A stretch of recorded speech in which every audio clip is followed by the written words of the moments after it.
The old home has been removed from the property, so the next phase is figuring out what needs to be done with the lot. Do you have trees that need to be removed?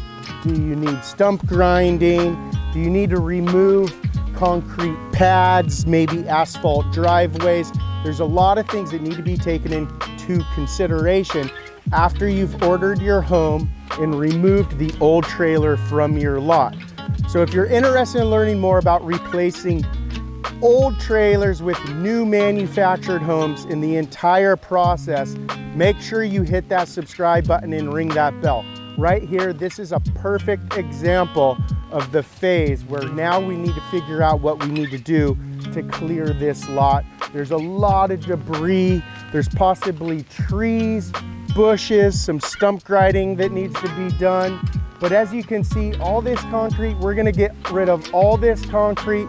We're gonna bring type 2 road-based material and compact it. It creates it's gonna be crowned so that the water does not pool and puddle underneath the home. So if you wanna learn more about new or pre-owned manufactured homes in the entire process, you wanna hit that subscribe button and ring that bell, because this guy right here, Paul, is the best setup contractor in Southern California, and he's gonna be telling us all the tricks to his trade to get your home move-in ready.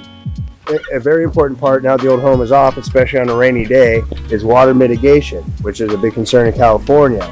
So now that the home is gone, we can actually see the lot and see how it's gonna be prepped, how we're gonna slope the road base according to the lot for proper drainage, because the big concern of HCD.